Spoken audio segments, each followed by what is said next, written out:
थोड़ा सा एक हमारे साथ जुड़ चुके हैं मिस्टर सुमन चंद मोहंती जी। सुमन मोहंती जी जो हैं हमारे ज्वाइंट सेक्रेटरी हैं भारतीय तीरंदाजी संघ के, और साथ ही साथ वो अपने झारखंड तीरंदाजी संघ से पिछले 30 साल से जुड़े हुए हैं। उन्होंने पहला अर्जुन मुंडा जी के साथ पहला कंपाउंड आर्चरी का शुरुआत किया था सरायकेला खरसावा में, और पहला वर्ल्ड चैंपियन भी जो ट्राइबल चैंपियन बने थे पलटन हंसदा, और उन लोग भी उसी उससे थे। बहुत सारे तीरंदाज वहां से निकले, इवन दीपिका कुमारी भी पहले वहां से जाके उसके बाद टाटा अकेडमी से जुड़ी। तो ये बहुत सारे आर्चर्स उनकी अकेडमी से, जो उनके सेंटर से निकले हैं। तो बिफोर मैं स्वागत करता हूं सुमन मोहंती जी का, और मैं रिक्वेस्ट करूंगा उनको अनम्यूट करके अगर वो बोल पाए। लेकिन before we start the program, हम सुमन जी एक छोटा सा विनती करेंगे सबसे। आज हमारे एक दुखद समाचार मिला है, हमारे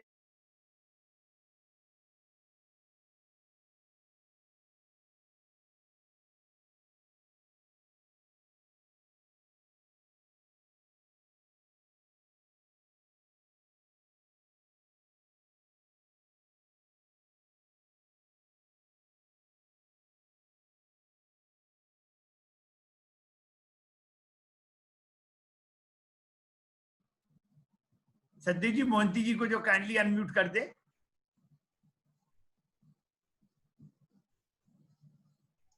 सर ने अनम्यूट करके ज्वाइन नहीं किया हुआ है, तो ज्वाइन मैंने किया, अभी उनको कई शक्ल बार दिख रहा बोला। था, अभी उनका शक्ल दिख रहा था हम लोग को। नहीं, वीडियो ऑन है लेकिन ऑडियो ऑफ है। तो उनको जरा, वो बोल रहे थे कुछ। नहीं, ऑलरेडी हमने उनको को होस्ट बनाया हुआ है, लेकिन उन्होंने ज्वाइन करने के टाइम में ऑडियो नहीं ज्वाइन किया, इसकी वजह से ऑडियो अच्छा, नहीं आ रहा है।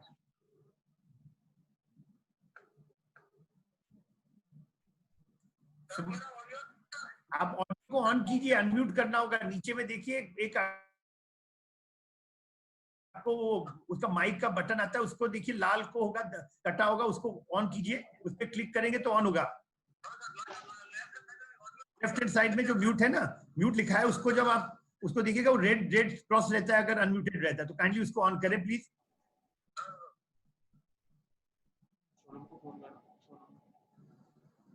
हेलो, हाँ सुमन जी, काइंडली आप आइए।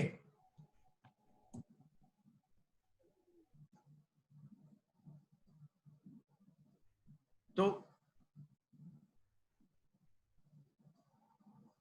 सतदेव जी तब तक आप ट्राई कर रहे हैं?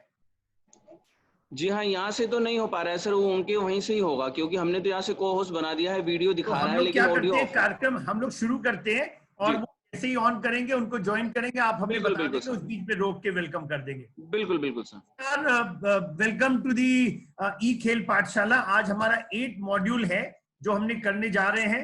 अब 8 मॉड्यूल में 8 मंथ की बात है, तो उसकी हम शुरुआत करेंगे। शुरुआत पहले मैं सबसे रिक्वेस्ट करूंगा कि 1 मिनट के लिए अगर वो मौन व्रत करके वो जानू हंदा के पति के स्वर्गवास होने का, उनका आत्मा की शांति के लिए प्रार्थना करें।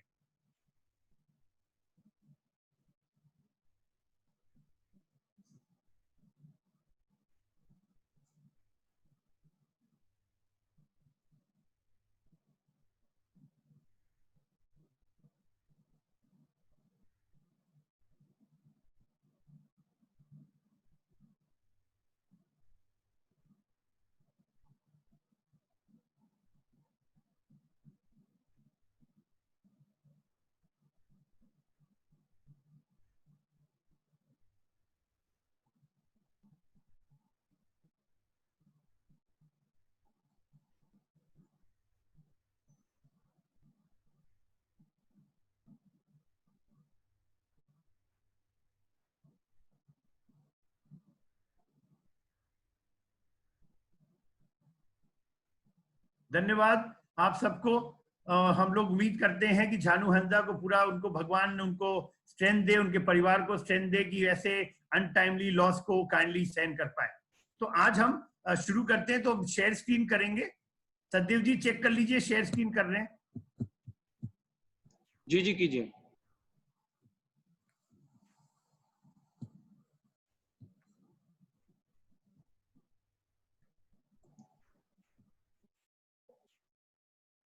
आपको दिख रहा है? जी सर, दिख रहा है। So good morning viewers and good morning everybody. We take you to the E-Khel Pathshala program, grassroots archery development program brought to you by Sports Authority of India and Archery Association of India. It's a wonderful program to develop and standardize the coaching across the entire grassroots from 8 to 12 years. And the whole idea is that if we have uniform coaching across, chances are that we'll be able to tap the talent, bring more talent into the pipeline, and therefore the country will benefit. So with these words, we start the module 8. Module 8 is the month 8, week starting 29. In the last 7 months, we have been talking to you on different aspects of coaching, and similarly, we'll go ahead. The entire training and coaching plan is brought to you by Satdev Prasad and Rupesh. दोनों ने मिलके ये जो आपके सामने training plan बनाया है, ये उन बच्चों के लिए जो स्कूल से आते हैं 2 बजे और उसके बाद 2 घंटे का टाइम मिलता है उनको, तो 3 से 3:30 बजे तक उनको हम लोग ट्रेनिंग कराएंगे। क्रॉसफिट ट्रेनिंग जो हम लोग ने पिछले स्टार्ट किया, उसमें आप देखेंगे कई तरह के एक्सरसाइजेस बताएंगे। हमारे जो जुड़े हुए नीलेश जी जो आपके आर्मी स्पोर्ट्स इंस्टीट्यूट से जुड़े, वो बताएंगे। ब्रीथिंग एक्सरसाइजेस, योगा के बारे में हमारे टाटा आर्चरी अकेडमी के कैडेट्स बताएंगे। जो instruction on weekly lesson plan है जो कि 1 घंटे फॉलो करना है, वो हम अभी इसके बाद बात करेंगे। आपको 10 स्टेप प्रोसेस का बात करेंगे, कूलिंग डाउन की बात करेंगे। तो इस लेसन में जो पूरे वीक के लिए है क्रॉसफिट ट्रेनिंग, आपको इसके पहले हमने 5 स्टार ट्रेनिंग प्रोग्राम बनाया था, आपको स्ट्रेचिंग किया था, वो सब आप करते रहिए। लेकिन अब थोड़ा सा कठिन जा रहे हैं हम लोग, क्योंकि 6 महीना 7 महीना हो चुके हैं, और इसमें 8 मंथ में आप इसको स्टार्ट कर सकते हैं। न्यूट्रिशनल इनपुट्स में हिमानी जी जुड़ेंगी, गायत्री जी स्पोर्ट्स साइकोलॉजी के बारे में बताएंगी। ट्रेनिंग विद द रबर में हम लोग देखेंगे कि कैसे हम लोग ट्रेन कर रहे हैं बिफोर स्टार्ट ऑफ प्रैक्टिस के बाद। और ट्रेनिंग विद द बो में हम कोमलिका से जुड़ेंगे जो कि वर्ल्ड चैंपियन है, वो बताएंगी। और साथ में एक टूल के बारे में बात करेंगे आज, जिसको बोलते हैं शॉर्ट ट्रेनर। शॉर्ट ट्रेनर एक टूल है जिससे कि बैक प्रेशर को और आप समझ पाते हैं होल्डिंग एंड एक्सपेंशन, उसको समझने के लिए बहुत अच्छा टूल है जो कि कीशिक ली ने डेवलप किया था, तो उसके बारे में बात करेंगे। तो आइए चलते हैं, नीलेश जी से जुड़ते हैं, और नीलेश जी आज बताएंगे कि जो हमारा क्रॉसफिट ट्रेनिंग है जो बिना जिम के हम कर सकते हैं, वो कैसे करना चाहिए। आइए उनसे सुनते हैं। संजय जी, दिख रहा है वीडियो? जी सर, दिख रहा है।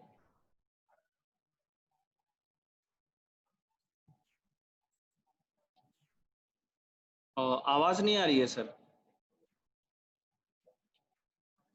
अभी देखिए,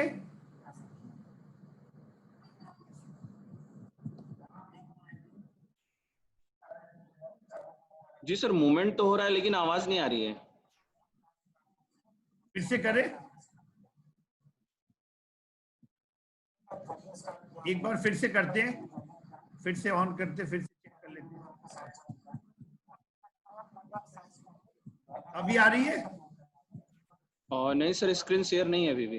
अभी फिर से कर रहे हैं।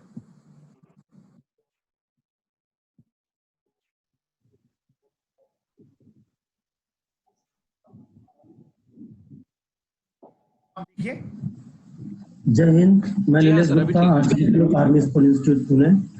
आज मैं आपको क्रॉसफिट ट्रेनिंग के बारे में कुछ बताना चाहूँगा कि क्रॉसफिट ट्रेनिंग क्या होती है और उसको किस एज ग्रुप से हम स्टार्ट कर सकते हैं, उसके बेनिफिट्स क्या क्या हैं। तो हम स्टार्ट करेंगे क्रॉसफिट ट्रेनिंग कैसे की जाती है। यहाँ आप देख रहे हैं कि 4 एथलीट हैं, चारों को हमने अलग अलग डिवाइड किया हुआ है। छोटे से एरिया में हमने कोन के माध्यम से छोटा सा ग्राउंड का एरिया सेटअप किया है। एथलीट अब जॉगिंग स्टार्ट किया इन्होंने। फर्स्ट इन्होंने जॉगिंग किया, फिर अगेन इन्होंने यहाँ पे साइड जंप किया।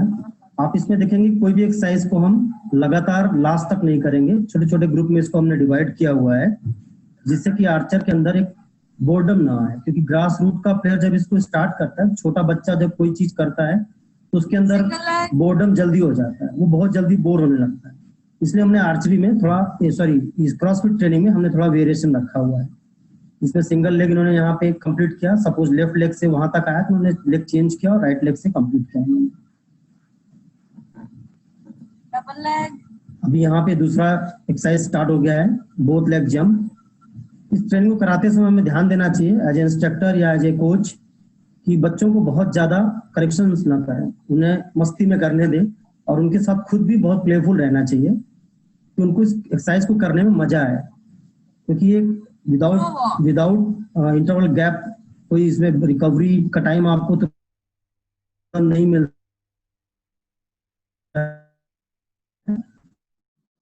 इसमें क्या होता है, बहुत ज्यादा करेक्शंस करने से फिर एक रिदम ब्रेक हो जाता है। धीरे धीरे जब ग्रास रूट का प्लेयर इसको करता है और उसको जब एक्सरसाइज कंप्लीट हो, बीच में आप उसे रेस्ट दें, तब थोड़े बहुत करेक्शंस करके उन्हें गाइड करते हैं। बाकी खेल के माध्यम से अगर आप इनको धीरे धीरे करके एक एक चीज को बताते जाएंगे तो आने वाले कुछ ही हफ्तों में वो एक्सरसाइज को बहुत अच्छी तरीके से करना शुरू कर देंगे। एथलीट इसे करते समय बिल्कुल ये ना सोचें कि मैं पीछे हूँ या वो बहुत तेजी से कर रहा है, वो बहुत अच्छा है। वो एक अपने रिदम के साथ, एक मस्ती के साथ खेल की भावना होती है, फिर उसको कॉपी करते हैं वो कि कैसे फ्रॉग जंप करता है। तो साथ ही साथ हम इसे लोअर बॉडी का स्ट्रेंथनिंग भी डेवलप कर रहे हैं और हम उन्हें खेल के माध्यम से बिना थके, बिना बोर हुए चीजों को करा भी रहे हैं। यहाँ पे कोई भी एक्सरसाइज रिपीट ना हो, इस बात का ध्यान रखना चाहिए। देखिए यहाँ पे कोई भी एक्सरसाइज रिपीट नहीं होगी। अब यहाँ जैसे पुशअप्स है, तो पुशअप्स में क्या होता है कि ग्रास रूट का आर्चर जो होता है उतना परफेक्ट पुशअप नहीं करेगा, तो बिल्कुल फिक्र ना करें। अगर वो चेस्ट जमीन पे भी लगा देता है तो भी सिर्फ उसे गाइड हल्का कर दें, जिससे कि उसे पता रहे कि हमें चेस्ट जमीन पे नहीं टच करना है। बट अगर वो नहीं कर पाता है, अगर उसका स्ट्रेंथ कम है, तो फिक्र करने की जरूरत नहीं है, धीरे धीरे वो स्ट्रेंथ डेवलप कर लेगा। अगेन जॉगिंग, जिससे कि बॉडी थोड़ा रिलैक्स हो जाता है। एक एक्सरसाइज लगातार नहीं है, आप देखेंगे इसमें exercise then jogging then again exercise है, जिससे कि आपका बॉडी रिलैक्स भी होता रहे, आपका मन डाइवर्ट हो जाता है, माइंड डाइवर्ट हो जाता है।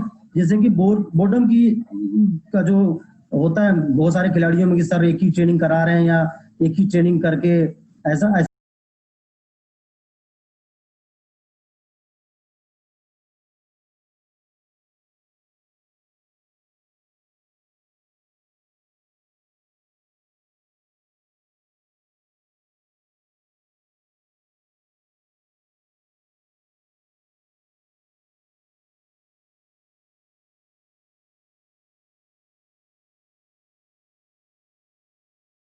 कोशिश की है। इसमें आप और भी एक्सरसाइजेस डेवलप कर सकते हैं और भी एक्सरसाइज के अलग अलग तरीकों को इन्वॉल्व कर सकते हैं, जिससे कि बच्चों में किसी तरह का बोर्डम ना हो और उन्हें हर दिन कुछ नया मिले, और साथ ही साथ उनका जो फिजिकल फिटनेस है वो भी इम्प्रूव होता रहे। I hope. तो ये आपने देखा कि बहुत अच्छे तरीके से नीलेश जी ने आपको बताया कि कैसे डिफरेंट एक्सरसाइजेज जो आप कर सकते हैं। ये जरूरी है कि इसको बदलते रहना चाहिए। इसमें आप नए एक्सरसाइज डाल सकते हैं कि बच्चे नया चीज उनको सामने आए और बोर्ड नहीं फील करें। तो ये बहुत इंपॉर्टेंट एक्सरसाइज है। इससे आपका lower strength and upper strength दोनों ही स्ट्रेंथ आपके डेवलप होते हैं। अब आइए चलते हैं, इंपॉर्टेंट क्या है कि वाइल हम फिटनेस कर रहे हैं लेकिन योगा करना बहुत जरूरी है। हमने आपको बताया था 3 चीज जो बहुत इंपॉर्टेंट है कि बॉडी को फ्लेक्सिबिलिटी बनाने के लिए बहुत इंपॉर्टेंट है, साथ ही साथ बॉडी को काम करने के लिए, क्वाइट करने के लिए बहुत इंपॉर्टेंट, क्योंकि चैंपियनशिप में आपका एंजाइटी लेवल बढ़ता है, उसको काम करना है। ब्रीदिंग जो अनुलोम विलोम है, ब्राह्मणी प्राणायाम है, ओम है, ये सबसे आपका कॉन्सेंट्रेशन और फोकस भी बढ़ता है और साथ ही साथ आपका एनर्जी आती है। क्योंकि जब आप ब्रीदिंग करते हैं कॉम्पिटिशन के दौरान, उस समय बहुत इंपॉर्टेंट है कि आपके कंट्रोल रहना ब्रीदिंग के ऊपर और कैसे अपने हार्ट रेट को कम कर सकते हैं ब्रीदिंग के साथ। तो आइए चलते हैं, देखते हैं प्राची से, जो कि कॉमनवेल्थ गोल्ड मेडलिस्ट है, कि कैसे वो सिखाती हैं योगा को। और नमस्कार, आज मैं आपको बताऊंगी योग और प्राणायाम के बारे में। तो शुरुआत करते हैं सूर्य नमस्कार के साथ। सोता है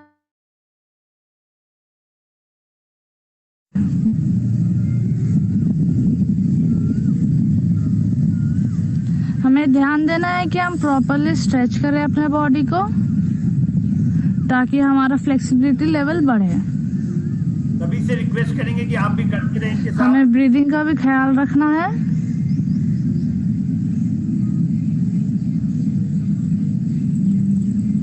और ऐसा हम करेंगे 6 बार।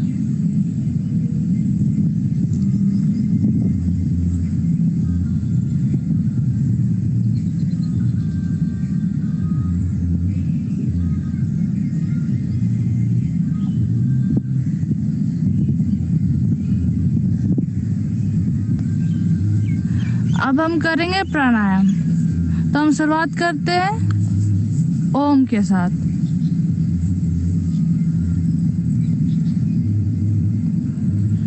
हम पद्मासन या फिर कोई भी सुखासन में बैठ जाएंगे। कमर गर्दन एकदम सीधी रहेगी। हमें सांस लेना है और छोड़ते हुए ओम का उच्चारण करना है।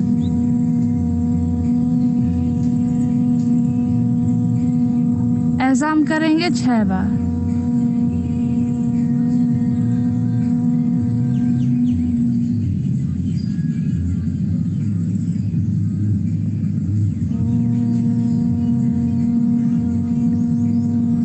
हम अपने आँख को बंद ही रखेंगे।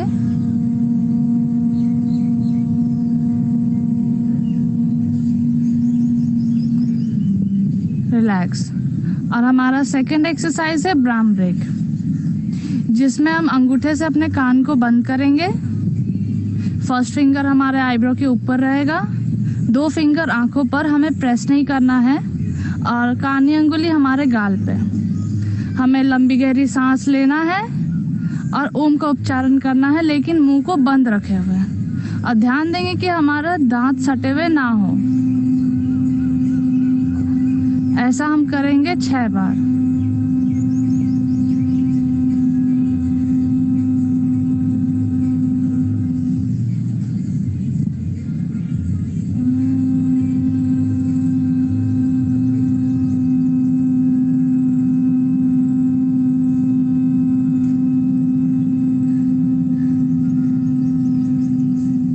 रिलैक्स।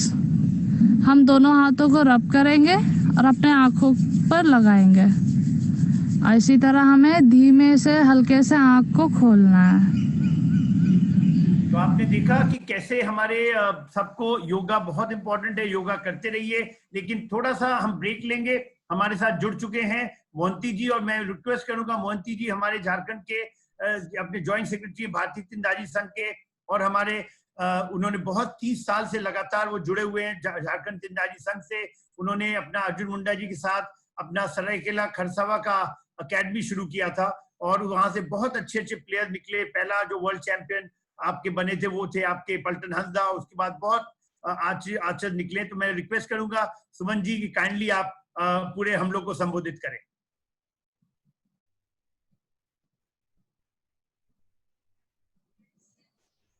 मोहंती जी सुनाई नहीं पड़ रहा है आपका, म्यूट कीजिए, अनम्यूट कीजिए। मोहंती जी सुनाई नहीं पड़ रहा है, अनम्यूट कीजिए।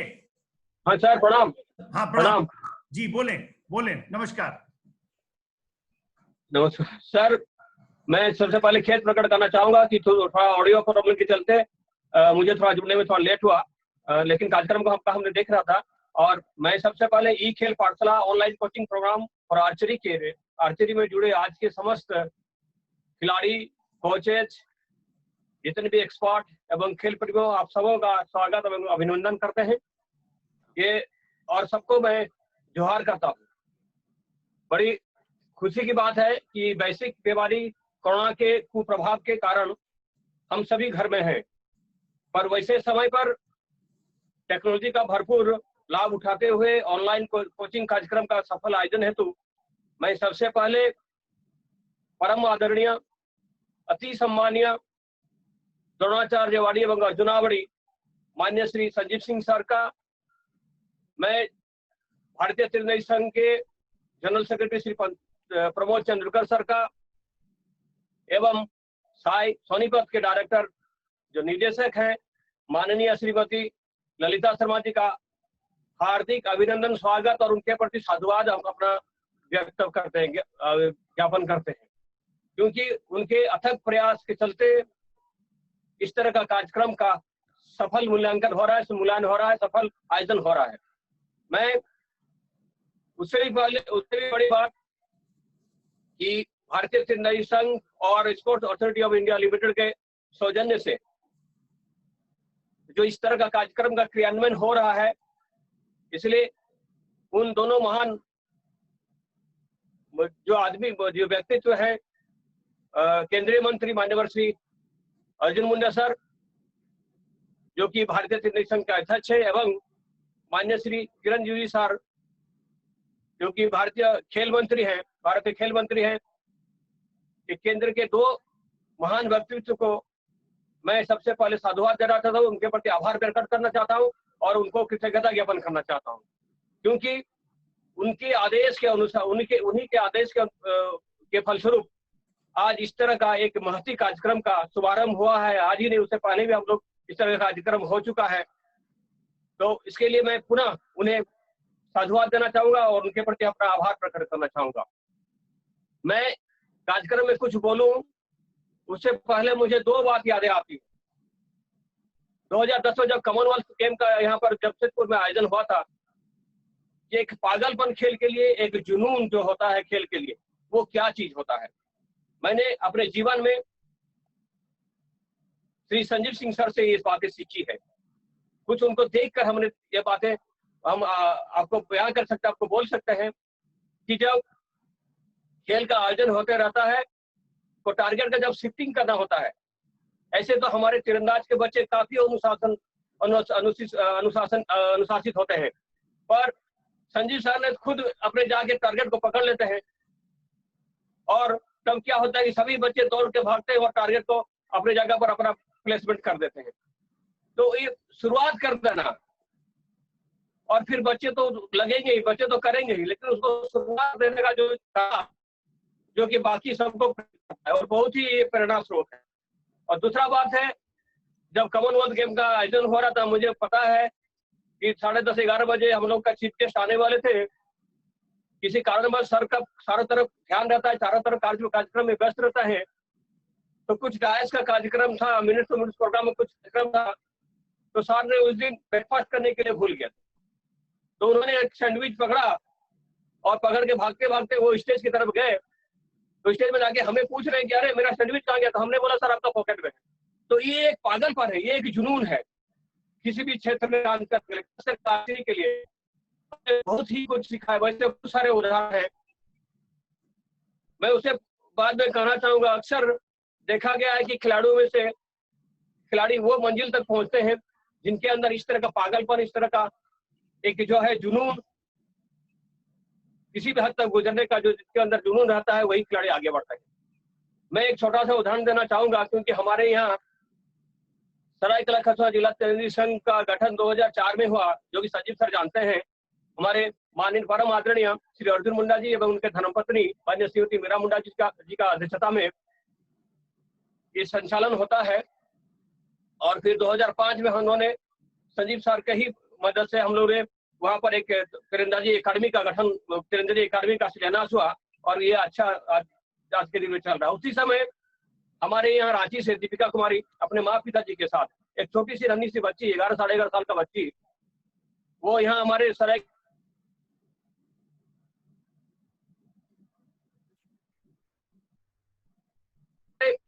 ख्वाब रहते हैं और बड़ा नाम कमाने का, उसके अंदर एक जज्बा रहता है। और उन्होंने किस तरह से बाइक उनके माँ पिताजी के साथ रांची से यहाँ पर आया करते थे। फिर जब इनका वहाँ यहाँ पर प्रवास हुआ, तब मैदान से सारे बच्चे अपने शेड्यूल टाइम के अनुसार वो अपना प्रैक्टिस करके वापस आ जाते हैं, लेकिन वो बच्ची में हम देखे थे हम लोग कि वो मैदान में डटी रहती थी, कभी पुशअप, तो कभी बोर्ड रो, तो कभी शूटिंग करना।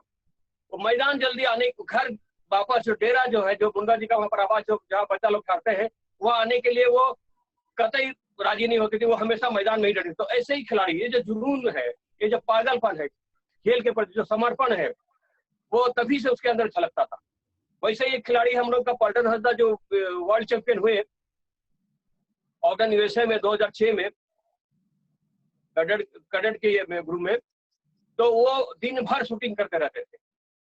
और एक खिलाड़ी जो गोरा हो, जिनको कि राष्ट्रपति सम्मान मिला, गोरा हो का भी वो डिसिप्लिन जितना ही सुंदर था, उनका जानने सीखने की जो ललक थी, जो इच्छा थी, जो टीस थी।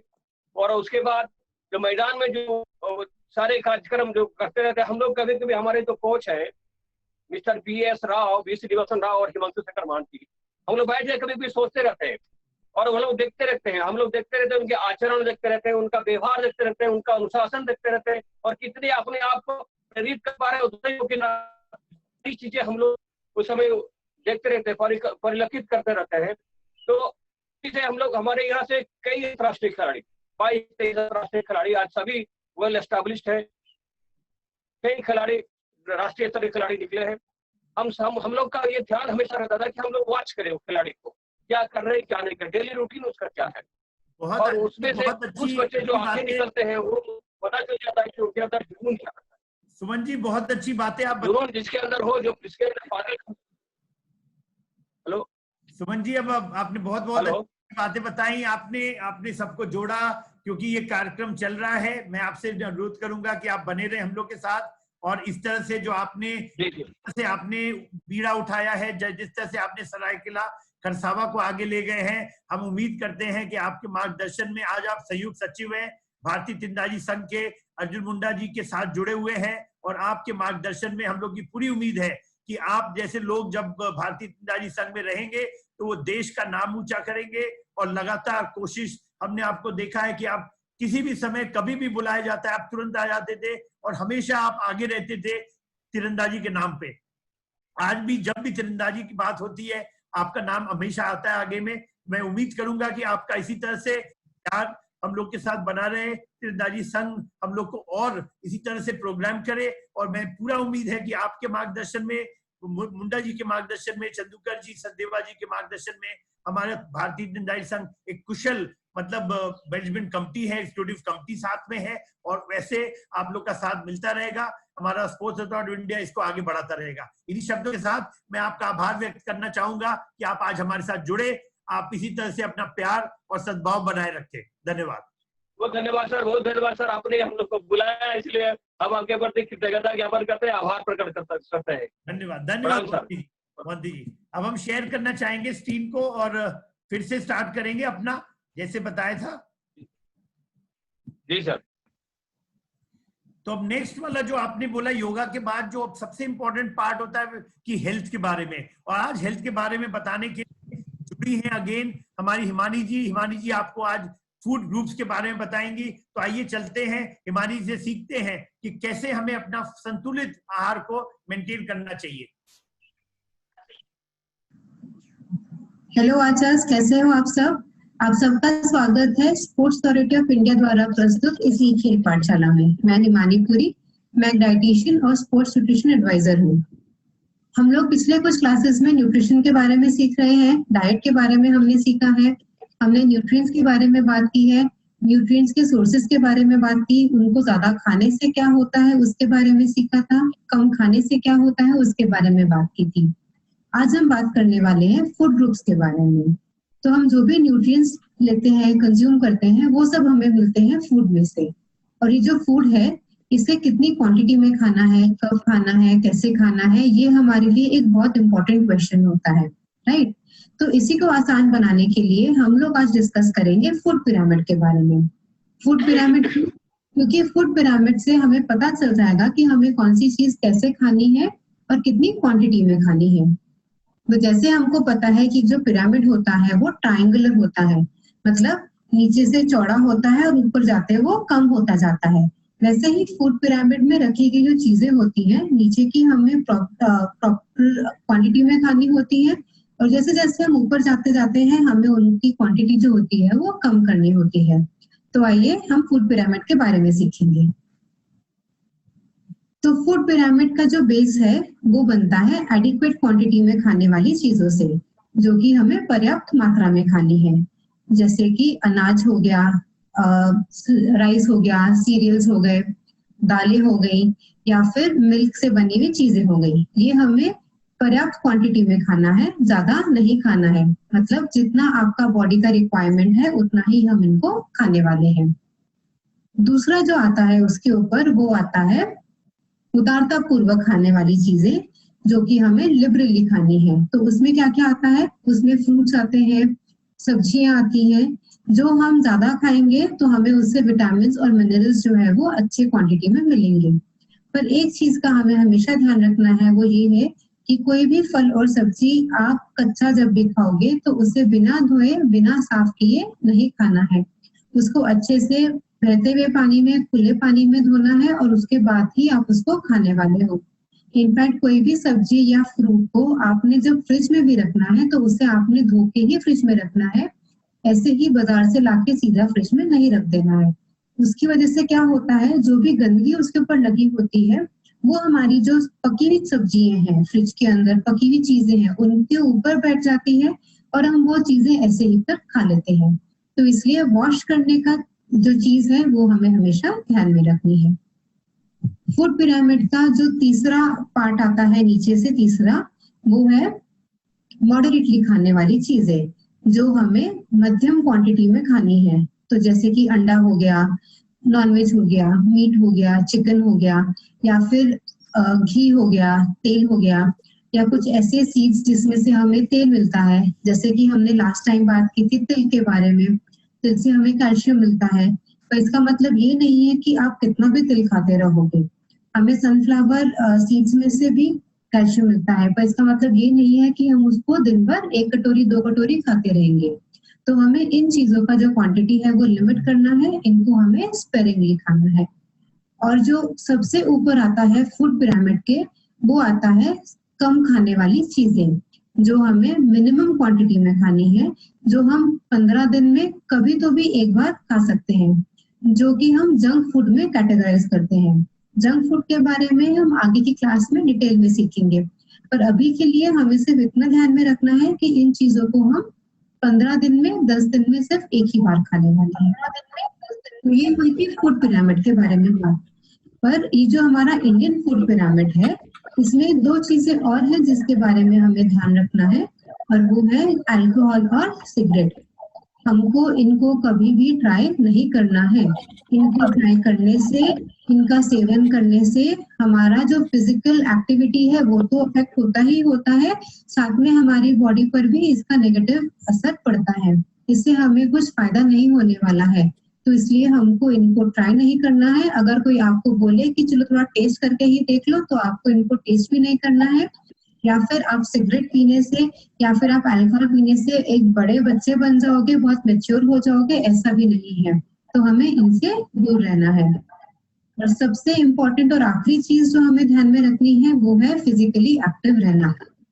इस ई खेल पाठशाला में हमारे सारे एलीट कोचेस ने, बड़े कोचेस ने आपको सिखाया है एक्सरसाइज के बारे में। उन्होंने आपको सिखाया है कि घर बैठे आप कैसे अपनी सेहत का ध्यान रख सकते हो, आप घर बैठे कैसे स्ट्रेचिंग कर सकते हो, वार्म अप एक्सरसाइजेस कर सकते हो एक छोटे बैंड के साथ में। तो हमें जहाँ तक हो सके उन चीजों का इस्तेमाल करना है, रेगुलर एक्सरसाइज करते रहना है। ये नहीं है कि घर पे बैठे हैं और हम सिर्फ आराम से टीवी देख रहे हैं या फिर मोबाइल पे खेल रहे हैं, नहीं। इसका हमें फायदा उठाना है। जो हमारे पास टाइम है लॉकडाउन का, उसको हमें बेस्ट यूज करना है और अपनी बॉडी को फिजिकली एक्टिव रखना है। तो आज हमने बात की थी फूड पिरामिड के बारे में, फूड ग्रुप्स के बारे में। आई होप आपको ये समझ में आया होगा। अगर कुछ भी क्वेश्चंस हो तो आप हमसे कभी भी पूछ सकते हो। नेक्स्ट क्लास में हम बात करने वाले हैं पोर्शन काउंटिंग के बारे में, कि हमें जो भी कोई चीज खानी है तो कितनी क्वांटिटी में खानी है, और वो क्वांटिटी हम घर बैठे कैसे मेजर कर सकते हैं। Thank you. तो फ्रेंड्स, आपने देखा कि हिमानी जी ने कितने अच्छे तरीके से बताया कि आपको पिरामिड के बारे में और क्या चीज खानी चाहिए, किस क्वांटिटी में खानी चाहिए। तो ये बहुत इंपॉर्टेंट है। ये हम लोग आपको इसलिए बता रहे हैं क्योंकि देखिए आप ग्रोइंग बच्चे हैं, आपका हेल्थ और वेल्थ दोनों ही बहुत इंपॉर्टेंट है। इसलिए हेल्दी बच्चे ही हमें आगे स्ट्रॉन्ग बच्चे बनेंगे और वो अच्छा सा कंट्रोल कर पाएंगे वो को। तो आइए अब चलते हैं, सीखते हैं गायत्री मैडम से कि वो क्या बताना चाहेंगे आज ब्रीदिंग शॉर्ट साइकिल के बारे में। हेलो आर्चर्स, आज ये ई पाठशाला का 8वां क्लास है। मैं गायत्री वर्तक स्पोर्ट्स साइकोलॉजिस्ट हूँ और आपको मेंटल ट्रेनिंग के बारे में बताऊंगी। आज का हमारा टॉपिक है breathing in the short cycle. इसके पहले भी हमने 2 क्लासेस में ब्रीदिंग किया हुआ है। फर्स्ट क्लास में हमने अवेयरनेस ऑफ ब्रीदिंग किया था। इसका मतलब क्या था? हमने हमारी ब्रीदिंग को ऑब्जर्व किया था कि हमारा ब्रीदिंग का रिदम कैसा है, और जो भी थॉट्स आते हैं ब्रीदिंग के समय वो हमने नोट डाउन किए थे। उसके बाद जो नेक्स्ट लेवल का ब्रीदिंग था, उसमें हमने नाक से इनहेल करना, मुंह से छोड़ना और इनहेल और एक्सहेल के बीच में होल्ड करना, ये हमने सीखा था। और उसके साथ साथ हमारा जो पेट का मूवमेंट है वो भी हमने सीखा था। पर ये दोनों जो टेक्निक्स थे ब्रीदिंग के, ये हम ऑफ द फील्ड यूज करते हैं। पर ये जो ऑन द फील्ड यूज करने का टेक्निक है वो है breathing in the short cycle. मतलब ये एक्चुअली हम शूटिंग करते समय कैसे ब्रीदिंग करते हो वो आज हम सीखेंगे। तो चलिए देखते हैं शॉर्ट साइकिल में क्या होता है। आप जब वो हैंड रेज करते हो तब आप कंप्लीट इनहेल करते हो सब पॉजिटिविटी और पूरा ऑक्सीजन, पूरा एनर्जी आप इनहेल करते हो बॉडी में। उसके बाद एंकर तक आने तक आप 40% ब्रेथ रिलीज करते हो और फिर आप होल्ड करते हो जिस समय तक आपका रिलीज नहीं होता, और रिलीज होने के बाद फॉलो थ्रू में ऑटोमेटिकली आपका बाकी का ब्रेथ एक्सेल होता है। अभी इसमें सबसे इंपॉर्टेंट पार्ट वो होल्डिंग का है, और ये होल्डिंग का जो पार्ट है उसका प्रैक्टिस हमने पहले ब्रीदिंग साइकिल में किया हुआ है। इनहेल, होल्ड और एक्सेल, याद है आपको? तो वही होल्ड जो प्रैक्टिस किया हुआ है, सिमिलरली आप जब एंकर पे आते हैं उसके बाद रिलीज करने तक जो होल्ड है उधर आपको वो हेल्प करेगा। अभी ये जानना जरूरी है कि आप जब होल्ड करते हो तब अगर आपने एक्स्ट्रा टाइम लिया होल्डिंग में तो एक सबकॉन्शियस मिस्टेक हो जाता है, और वो ये है कि हमें पता चले बिना हमारा बॉडी जो 40% हमने एक्सेल किया हुआ था वो 40% रिकूप करने के लिए ऑक्सीजन अंदर लेता है, तो सबकॉन्शियसली हम ब्रीद इन कर लेते हैं। और जब हम वो सबकॉन्शियस ब्रीद इन करते हैं तब हमारे हैंड पे वाइब्रेशन और मूवमेंट आता है, और इसके वजह से जब बहुत लंबा समय हम होल्ड करते हैं तब हमें कभी कभी लेट डाउन भी करना पड़ता है। तो याद रखिए कि breathing in the short cycle ये एक बहुत इंपॉर्टेंट टेक्निक है, और इसको आपको हर दिन प्रैक्टिस करना होगा। तो जैसे आप ड्रॉ करते हो, ड्रॉ प्रैक्टिस करते हो, उसी टाइम आपको ये सब प्रैक्टिस करना होगा। और ज्यादा समय आपको एक्सटेंडेड टाइम तक होल्ड नहीं करना है, क्योंकि जितना ज्यादा समय आप होल्ड करते रहोगे उतना हैंड में वाइब्रेशन का चांसेस बढ़ता है। So archers remember, when you breathe in when you are raising your bow hand, then you are exhaling approximately 40% till your anchor. Anchor के बाद आप अपना ब्रेथ होल्ड कर रहे हो, और एक बार एरो रिलीज हो गया तो उसके बाद फॉलो थ्रू में एक ऑटोमेटिक एक्सेल होता है। और होल्ड करते समय एक्स्ट्रा टाइम होल्ड नहीं करना है, क्योंकि your body subconsciously starts inhaling oxygen और उसमें हैंड में वाइब्रेशन आता है। तो मैं उम्मीद करती हूँ कि आपको ब्रीदिंग शॉर्ट साइकिल में कैसे करते हैं उसका पता चला है, और इसका आप फायदा कर सकते हैं, इसको आप हेल्प ले सकते हैं, और हर दिन इसका प्रैक्टिस करेंगे। अगर आप इसका प्रैक्टिस करोगे तो आप एक अवेयर एथलीट बनोगे। याद है आपको मैंने कहा था, अगर आप सांस पे ध्यान दोगे तो आपका मन स्वस्थ रहेगा, और अगर मन स्वस्थ रहेगा तो एक आप चैंपियन बन सकते हो। अगले क्लास में ब्रीदिंग साइकिल और हमारा जो सेल्फ टॉक था उसका कैसे फोकस में हेल्प होता है वो हम देखेंगे। धन्यवाद। तो फ्रेंड्स, आपने देखा बहुत ही अच्छे तरीके से गायत्री जी ने बताया, और ये सभी बच्चों को बता दें कि जब आप एंकर पे आते हैं 2 से 3 सेकंड से ज्यादा आपको होल्ड नहीं करना चाहिए, क्योंकि उसके बाद क्या होता है जी, आपकी डिसिपेट करने लगती है। सिर्फ अनकॉन्शियसली हो सकता है आप ब्रीथ भी करेंगे, इसमें बॉडी में ट्रेम्बलिंग भी आ सकती है, बहुत माइन्यूट आएगा, आपको पता भी नहीं चलेगा, लेकिन वो आपके शॉट को 1 से 10 और 1 से 9 में ले जा सकता है। तो इंपॉर्टेंट क्या है, हमें ब्रीदिंग कंट्रोल करना, और योगा से आप ब्रीदिंग कंट्रोल कर सकते हैं, अनुलोम विलोम कर सकते हैं, भ्रामरी कर सकते हैं। आप ये सभी एक्सरसाइजेज जो हैं आप जरूर करते रहिए, इससे आपका बढ़ेगा। अब आइए चलते हैं, सीखते हैं कि कोमलिका बारी को जो ट्रेन कर रहे हैं धर्मेंद्र पूर्णिमा, वो बेसिक स्टेप्स आपको बार बार दिखाएंगे, जिससे आप सीख पाए कि कैसे इसको हम बन सकते हैं।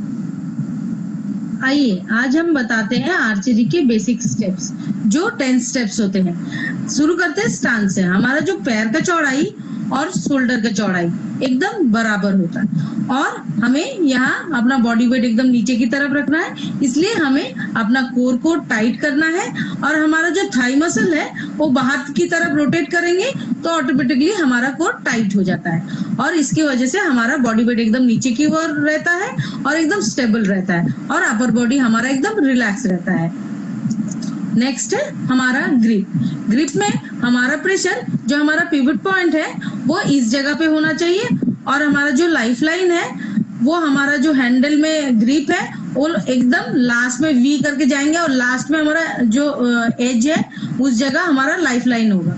और देखिए हमारा जो थंब फिंगर है वो एकदम टारगेट की तरफ स्ट्रेट रहेगा और रिलैक्स रहेगा, और हमारा जो ग्रिप पकड़ने का है वो 45 डिग्री में रहेगा और बाकी फिंगर हमारा रिलैक्स रहेगा। नेक्स्ट है हमारा हुक। हुक हम लोग 3 फिंगर से पकड़ते हैं और हमारा जो लाइन है उस जगह हमारा स्ट्रिंग होना चाहिए, और जो हम एरो जहां पकड़ते हैं वो 1 फिंगर ऊपर और 2 फिंगर नीचे रहता है। हमारा जो लास्ट फिंगर है वो एकदम रिलैक्स रहेगा और थंब फिंगर नीचे की ओर रिलैक्स रहेगा। इसमें हमारा एल्बो एकदम स्ट्रेट रहेगा। नेक्स्ट है हमारा सेट से सेटअप। सेटअप पोजीशन हमारा एकदम जो ग्रिप हैंड है और जो हमारा हुक हैंड है वो एकदम बराबर रहेगा, और जैसे प्रेशर एकदम एल्बो की तरफ रहेगा और एल्बो एकदम स्ट्रेट रहेगा। इसी तरह हमें ऊपर की ओर ले जाना है, और इसमें याद रहे हमारा ब्रीथ हम लेते हुए ऊपर की तरफ जाएंगे। हमारा जो बो हैंड है वो 12 बजे ब्लैक या व्हाइट में होना चाहिए, और हमारा ड्रॉ हैंड 45 डिग्री पे एकदम इजी रहेगा और पावर हमारा एकदम पीछे की तरफ रहेगा। नेक्स्ट है हमारा ड्रॉ।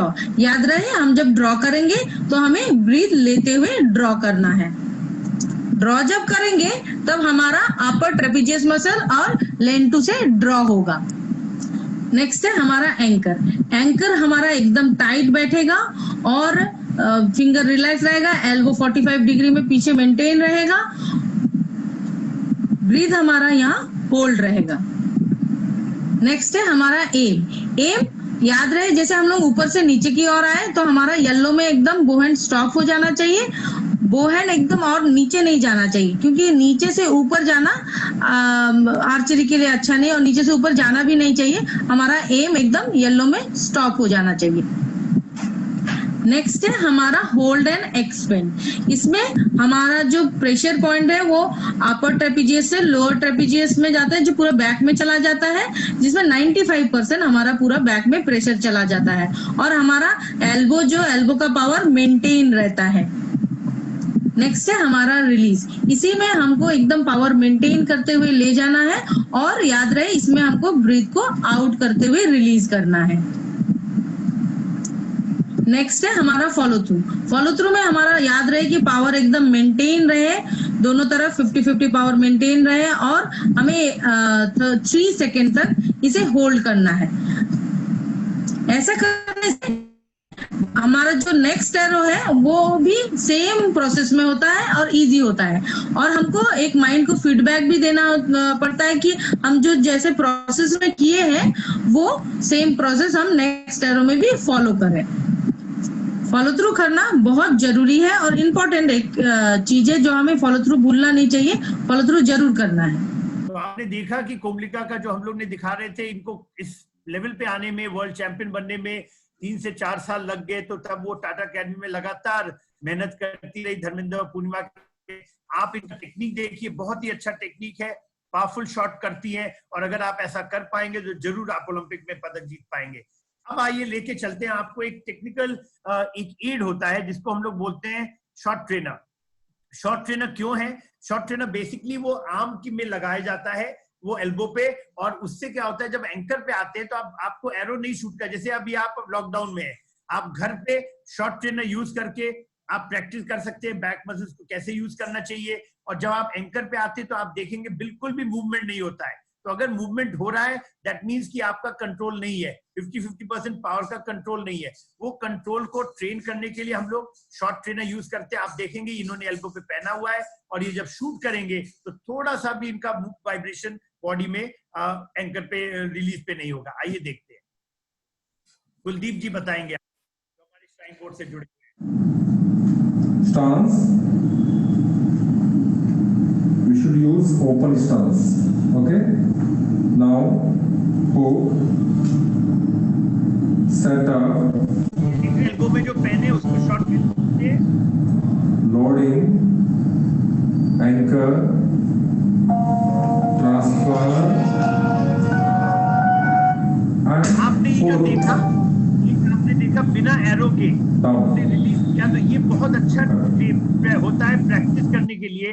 तो जिनको भी बैक प्रेशर का प्रॉब्लम है, जिनको वो समझ नहीं पाते, और आप देख रहे हैं जब इन्होंने रिलीज किया कैसे ब्यूटीफुली रिलीज किया, कोई हेड मूवमेंट नहीं था, बैक में गया, मसल्स को यूज किया इन्होंने। तो ये बहुत अच्छा एक्सरसाइज है बच्चों को सिखाने के लिए, और ये लॉकडाउन में बिना आप एरो शूट किए हुए आप कर सकते हैं। आपका ड्राई शॉट हो सकता है, लेकिन इसके लिए आपको बिल्कुल वो बहुत ही बढ़िया तरीके से आपको टेक्निक के बारे में समझ में आएगा, और इसको कोच के निगरानी में करें, वो कोच आपको हेल्प करेंगे।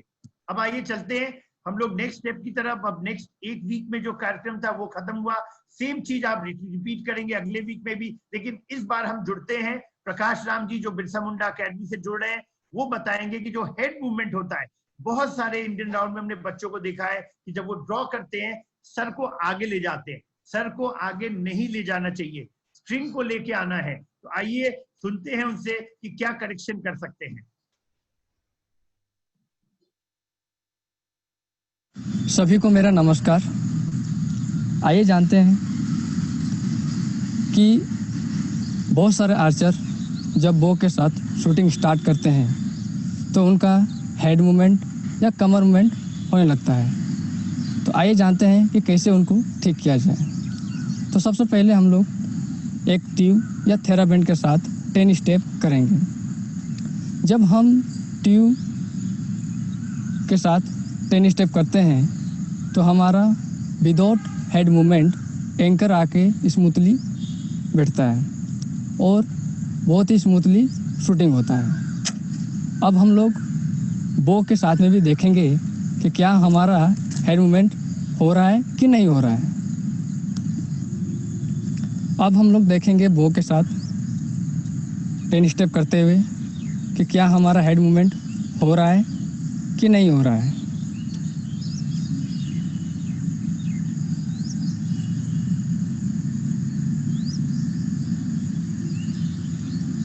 हम लोग देख पा रहे हैं कि जब ड्रॉ करके एंकर आ रही है आर्चर तो उसका हेड हल्का सा आगे की ओर जा रहा है, मीन्स हेड मूवमेंट हो रहा है। तो हम बताना चाहेंगे सबसे पहले कि जब आर्चर ड्रॉ करे तो अपना बैक मसल से ड्रॉ करे और एल्बो पावर से ड्रॉ करे और अपने रिस्ट को रिलैक्स रखे, जिससे एंकर एक बार में आके स्मूथली बैठे।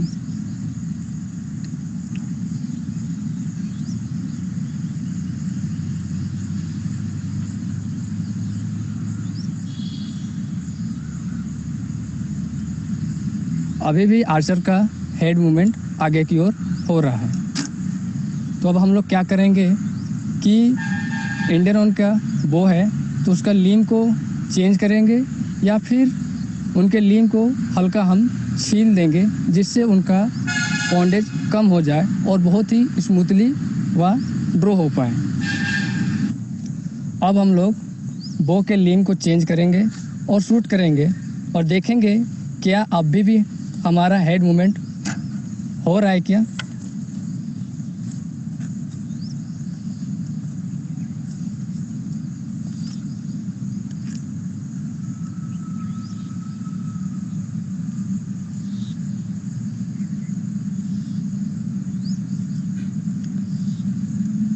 अब हम लोग देख रहे हैं कि आर्चर का ड्रॉ बहुत ही स्मूथली आ रहा है और हेड मूवमेंट बिल्कुल ही सुधर गया है।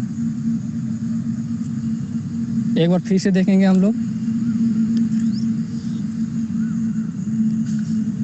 हमें यह बात पे भी ध्यान देना है कि हमारा जो ड्रॉ है वो बैक मसल से आए और एक बार में आके एंकर पे बैठे। अब हम लोग देख पा रहे हैं कि आर्चर बहुत ही स्मूथली एंकर ला रहे हैं और बहुत ही स्मूथली शूटिंग कर रहे हैं। Thank you. तो आपने देखा कि बहुत सुंदर तरीके से इन्होंने बताया कि कैसे हम अगर हम हेड मूवमेंट होता है, दो कारण हो सकते हैं। एक और पोस्चर में भी फर्क आता है जब आप हायर पाउंडेज का बो यूज करते हैं। आपने शुरू से हम लोग ने ग्रास रूट में बताया कि नहीं, आपको शुरू में बिल्कुल बो यूज नहीं करना है, बेयर हैंड से करना है टी स्टांस। उसके बाद आप 1 महीने के बाद आप आ सकते हैं रबर ट्रेनिंग पे, और रबर ट्रेनिंग के बाद आप 5 मीटर पे हल्के पाउंडेज के बोझ से शुरू कीजिए 3 महीने तक, फिर 10 मीटर पे 3 महीने तक, फिर 15 मीटर पे, अभी जैसे 50 मीटर पे आप कर रहे हैं क्योंकि आपका 6 महीना खत्म हो गया। अब आइए नेक्स्ट वीक में जो नया चीज हम आपको बताते हैं वो इस बार हम दिखाएंगे कंपाउंड का। तो अभी हम लोग धीमे धीमे अब कंपाउंड में जाएंगे। रिकर्व के बारे में बताएं, रिकर्व में हम जुड़े रहेंगे कुंडलिका के साथ और दिखाते रहेंगे, पूर्णिमा बताती रहेंगी कि क्या फंडामेंटल स्टेप्स है। लेकिन आज हम रिचपाल से सीखते हैं जो हमारे कंपाउंड कोच के नेशनल कोच है, और उन्होंने बहुत सारे अच्छे तीरंदाज जैसे मुस्कान को तैयार किया है कि जो कि खुद एशियन वर्ल्ड कप में मेडल जीती है, कि रबर ट्रेनिंग के माध्यम से कैसे हम कंपाउंड को basic steps.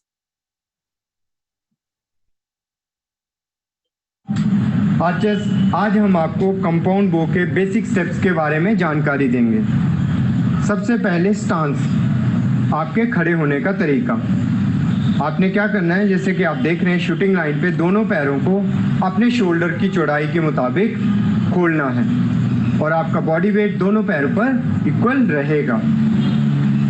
Second step, grip. जैसा कि आप देख रहे हैं, ग्रिप को इस प्रकार से आपने करना है। ग्रिप करते समय ध्यान में देने वाली बात, आपकी फिंगर्स और थंब बिल्कुल रिलैक्स रहेंगे। पूरा प्रेशर आपका जो ग्रिप का है वो कहाँ पे रहेगा, पिवट पॉइंट पे रहेगा। पिवट पॉइंट के साथ ही आपने देखना है, क्या इसमें ध्यान देना कि आपकी लाइफ लाइन आपकी ग्रिप को क्रॉस ना करे। ऐसा करने से आपका क्या रहेगा, वो कैंट होने के चांसेस हैं, जिससे आपकी बबल की टाइमिंग मिसमैच हो सकती है। ग्रिप पे बाद हम नेक्स्ट स्टेप आते हैं, हुक। क्या हुकिंग करना। हुकिंग आप किस प्रकार से करेंगे, आपने इस प्रकार से ट्रिगर को रिलीज करके हुक किया। ओके, हुक करने के बाद बो का सेटअप, आप ग्रिप और फिंगर्स पूरा चेक करेंगे, सब चीज़ें ठीक हैं। इस प्रकार से सेटअप के बाद आप ड्रॉ करते समय ध्यान में देने वाली बात, आपके जो दोनों हाथ इक्वली रेज होंगे और आपका आई साइड से ऊपर नहीं जाएंगे। इस प्रकार से आपने बो को ड्रॉ करते हुए एंकर करना है।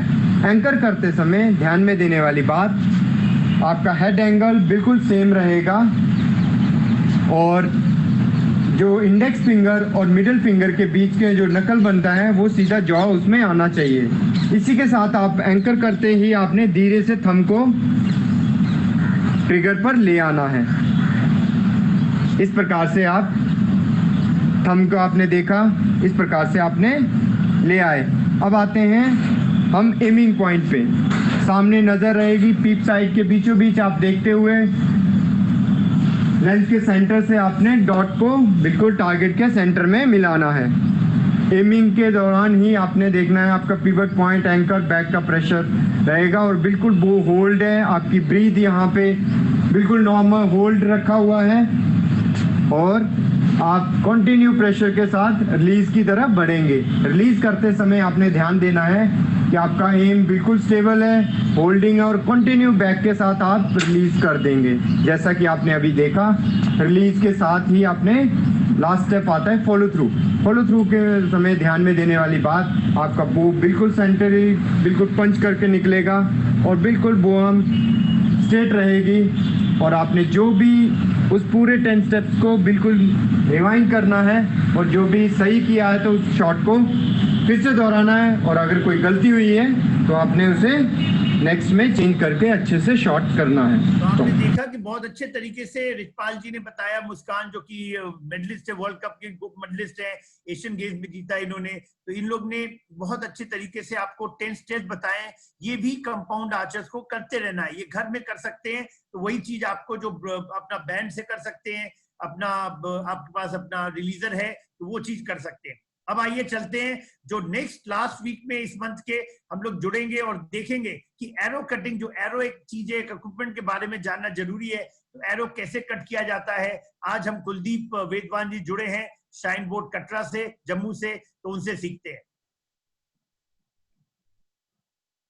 हेलो फ्रेंड्स, आज हम आपको सिखाएंगे कि कैसे हम एरोज को काटते हैं। एरो कोई भी हो, एक्सटेंड, प्रोटूर, प्रोफिल, कार्बन, कोई भी तरह के एरो हो, तरीका एक ही है, लेकिन हम उसको आगे से पीछे से कैसे काटते हैं और कैसे हम एरो की पहचान करेंगे कि इसका ऊपर वाला हिस्सा कौन सा है, नीचे वाला हिस्सा कौन सा है। अगर हम बात करेंगे ऊपर वाला हिस्सा एरो का या नीचे वाला, तो वो पहचानना बहुत जरूरी है, क्योंकि हम एरोज को आगे से काटते हैं और हमको पता होना चाहिए कि हम पॉइंट और पिन नोक्स किधर लगाते हैं। तो सबसे पहले हम आपको दिखाएंगे कि हम एरो को कैसे पहचान करें। जैसे कि आपके सामने आप देखेंगे ये प्रोटूर एरो है, आप देखेंगे प्रोटूर एरो है और इसके बिल्कुल बीचों बीच देखेंगे आप प्रिंट है, एरो का ग्रेन लिखा हुआ है, एरो का साइज लिखा हुआ है, एरो का सीरीज लिखा हुआ है और इसके जस्ट ऊपर की तरफ देखेंगे यहाँ पे 3 लाइन होता है, 3 लाइन के जस्ट नीचे की तरफ देखेंगे आप मेड इन यूएसए लिखा होता है। ये आपका एक्सटेंड प्रोटूर एरो होता है। तो दोस्तों जिधर ये प्रिंट होता है, 3 लाइंस होती है, इसके अगर आप ऊपर की तरफ जाओगे तो इधर हम पिन और नोक लगाते हैं, अगर हम नीचे की तरफ जाएंगे तो इधर हम पॉइंट लगाते हैं। तो ये जो एरो है इसको हम टेपर शाफ्ट बोलते हैं, प्रोटूर को टेपर शाफ्ट बोलते हैं। टेपर का मतलब ये होता है कि ये पीछे से मोटा होता है, जितना आगे जाओगे पतला होता, टेपरिंग होता चला जाता है। तो दोस्तों हम इसको पीछे की तरफ यहाँ पे हम पिन और नोक लगाएंगे, आगे की तरफ पॉइंट लगाते हैं। तो आज हम आपको सिखाएंगे कि कैसे हम काटते हैं। सबसे पहले हमें एरो काटने के लिए क्या चाहिए होता है तो वो जानना जरूरी है। तो आप देखेंगे आपके सामने ये एक एरो कटर है। एरो कटर को हम कैसे ऑपरेट करते हैं, कैसे दिखाएंगे। आप देखेंगे यहाँ पे 7 और 35। तो इसका मतलब दोस्तों ये है कि ये 7 इंच से स्टार्ट होता है और 35 इंच तक आप इसमें एरो अपना काट सकते हैं। और अभी हम आपको दिखाएंगे कि हम इसको कैसे एडजस्ट करते हैं। ये माउंट है, देखेंगे इसको लूज करेंगे और माउंट के जस्ट ठीक साथ आप देखेंगे यहाँ पे एक एरो मार्क है जो दर्शाता है कि आप अगर समझो 26 के सामने किया है ये एरो मार्क, तो आपका ड्रॉ लेंथ 26 का होगा और आपका एरो 26 का कटेगा। लेकिन हमें क्या समझो कि हमारा ड्रॉ लेंथ 29 है, 26 है, जो भी ड्रॉ लेंथ है आपका, आप अपनी ड्रॉ लेंथ के अकॉर्डिंग इसको ऐसे आगे पीछे एडजस्ट कर सकते हैं। और ये जो आपका एरो है आपकी ड्रॉ लेंथ के सामने इसको फिक्स करना है और माउंट को टाइट करना है और आप अपना एरो काट सकते हैं। जैसे कि मेरा ड्रॉ लेंथ 27.5 है, तो हम इसको 27.5 पे हमने इसको यहाँ पे टाइट किया और इसको हम टाइट, अभी हमने इसको अच्छे से टाइट कर दिए। तो दोस्तों एरो काटने से पहले क्या क्या आपको सावधानी रखना है वो मैं बता देना चाहता हूं। एक आपके पास में ट्रांसपेरेंट जैसे देखिए ग्लास एक होना चाहिए, ये आप ऐसे लगा सकते हैं। और आपके पास में एक मास्क होना चाहिए। ये मास्क और ये ग्लास क्यों जरूरी है ये मैं आपको बता देना चाहता हूं। जब दोस्तों हम एरो काटते हैं तो इसका जो कार्बन उठता है, जब यहाँ पे हम इसको काटेंगे, जो ब्लेड से मतलब ये घूमने के बाद जब कटता है तो उसका कार्बन वो उड़ता है और वो आपके श्वास के जरिए आपके पेट में जा सकता है, आपकी आइज में जा सकता है, जो बहुत ही डेंजर है। तो ये आपको सावधानी जरूर बरतना है, जरूर इसका ध्यान रखना है कि हम इसको कैसे यूज कर सकते हैं। अभी देखेंगे आप मशीन कैसे चलता है कटर। आप इसको देखेंगे यहाँ पे, इसको हम प्रेस करेंगे और ये आपका भी चालू हो गया। लेकिन दोस्तों ध्यान रखिए जब आप एरो काटे तो आपका मशीन फुल आरपीएम में हो, आरपीएम मतलब पूरा स्पीड में हो, तो जब भी आपको एरो काटना है। लेकिन हम इसको नीचे रख के पैर से इसको दबाना होता है। तो अभी हम आपको एरो काट के दिखाएंगे। आप नोक की तरफ से इसको यहाँ पे जो इसका ब्रैकेट है यहाँ पे रखना होता है और इसको आगे की तरफ यहाँ पे रखना होता है। तो आप देख सकते हैं यहाँ पे अभी हम इसको मशीन को पूरा चलाएंगे और फुल आरपीएम होने के बाद इसको टच करेंगे और जब टच करेंगे तो हम इसको राउंड ऐसे इसको घुमाना होता है। आप देखेंगे अभी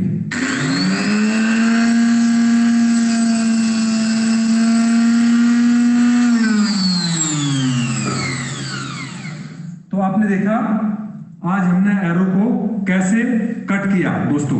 थैंक यू सो मच। आपने देखा कि इन्होंने बहुत और अच्छे तरीके से आपको बताया एरो कटिंग। बट आपको बता दें आपको एरो पीछे से नहीं काटना है। पीछे से ओनली इलीट आर्चर जब होते हैं, जब एडवांस्ड आप आर्चरी में पहुंचेंगे तब हम फाइन ट्यूनिंग के लिए करते हैं। शुरू में आपको आगे से ही काटना होगा। और एक चीज इन्होंने और भी बताया था कि आपका जहां पे भी एरो रेस्ट है उससे कम 1 3/4 इंच आगे रखिए, क्योंकि आपके ड्रॉ लेंथ बढ़ते रहेंगे शुरू में। तो आप अगर छोटा काट देंगे तो आपको जैसे ही थोड़ा आपका हाइट बढ़ेगा आपको फिर से एरो खरीदने होंगे। तो कोशिश कीजिए थोड़ा सा बड़ा रखिए, अराउंड एरो रेस्ट से कम 3/4 इंच आगे, जिससे कि आप कंटिन्यूअस उसको एटलीस्ट आप जब 1 इंच बढ़ेगा भी तो भी आप उसको इस्तेमाल कर पाएंगे।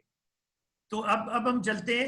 अब हमारा जो आज का कार्यक्रम यहीं पे समाप्त होता है। अब हम यहाँ पे जुड़ना चाहेंगे जयंत तालुकदार से।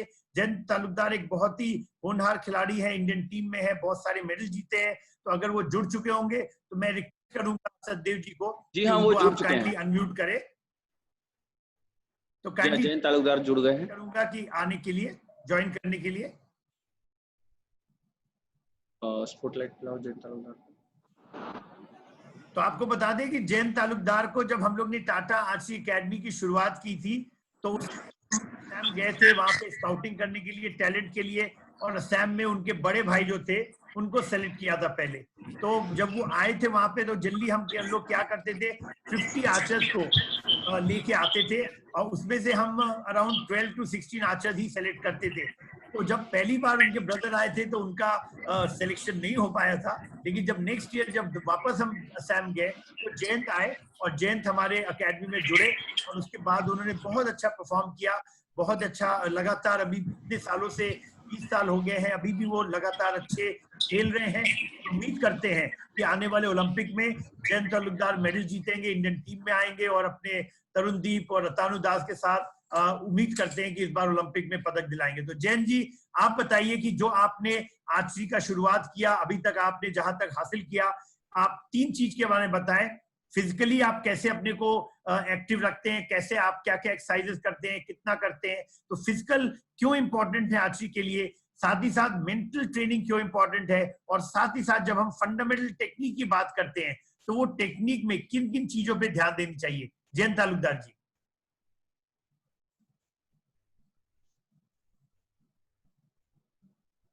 जैन जी बोले।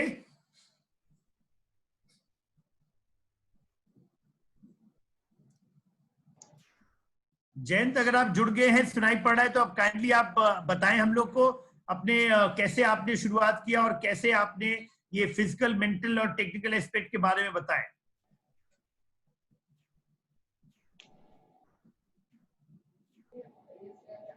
हम थोड़ी देर बाद ले लें, मुझे लग रहा है कोई नेटवर्क का इशू है। उन्होंने ज्वाइन तो कर लिया है, अपने आप को अनम्यूट भी कर रखा है। अच्छा, तो तब तक हम लोग क्वेश्चन शुरू कर सकते हैं सचदेव जी। जी जी बिल्कुल सर। तब वो जयंत तालुकदार आते हैं तब तक क्वेश्चन शुरू कर ले।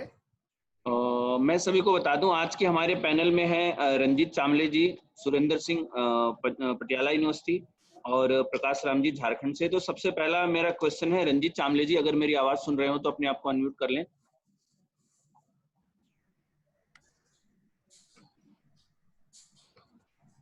वीडियो जी जी। चामले जी एक क्वेश्चन है, ड्रॉ के समय में बॉडी कमर की तरफ से आगे फॉरवर्ड बेंड हो जाता है, उसको कैसे ठीक करें? ओके, बेसिकली जब मैं ड्रॉ कर रहा हूं तब आगे फॉरवर्ड बेंड होना या पीछे फॉरवर्ड होना या इस साइड होना या इस साइड होना, किसी भी साइड में मूवमेंट होना, इसका रीजन होता है कि एक तो आपका स्टांस पावरफुल नहीं है ना, और स्टांस का पावर होता है लेग से, ठीक है, पूरा पावर आपका स्टांस का लेग से मिलेगा। तो अगर आपको स्टांस को आप परफेक्ट रखते हो तो आधा प्रॉब्लम तो आपका सॉल्व हो जाएगा। बेसिकली फिर उसको नए नए मतलब अलग अलग तरीके होते हैं उसको सुधारने के लिए। तो मैं कुछ आपको तरीके बताऊंगा आसान से, छोटी छोटी ड्रिल्स है जिससे हम समझ जाओगे।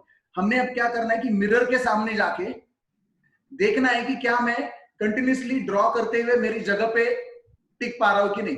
अब ये फॉरवर्ड बेंड होता है, इसका मतलब आपके हिल उठ रहे हैं, जो आपका स्टांस है ना, ये जो स्टांस है आपका, इसमें हम खड़े हैं तो ये अपने हिल ऐसे उठ रहे हैं, उसकी वजह से हो सकता है। तो ये फिर क्या करना है, हमको बॉडी का वेट बराबर दोनों पैरों पे देना है और स्पाइन और उसका पूरा बॉडी कनेक्टेड रखना है।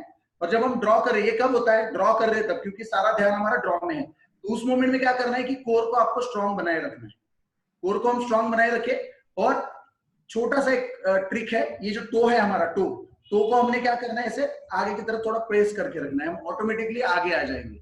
तो ये अगर हम अपोजिट बेंड कर रहे हैं, और अगर हम अपोजिट साइड में बेंड करें तो हिल की तरफ से थोड़ा सा दबा के रखना है। इससे क्या होगा, फॉरवर्ड इधर उधर मूवमेंट बंद हो जाएगा, हम स्टेडी एक जगह पे रुकेंगे, और कोई भी एंकर के बाद सुधारने में मुश्किल होती है। मेरा बहुत आसान एक एग्जांपल है, समझिए कि मैं 10 किलो का गोनी मेरे सिर पे उठाया हूं, तो मैं गोनी उठाने के बाद मैं सीधा खड़ा हूं, अब मुझे कुछ चेंज करना है तो वो गोनी का प्रेशर मेरे पे डबल काम करेगा और मैं सुधार नहीं पाऊंगा।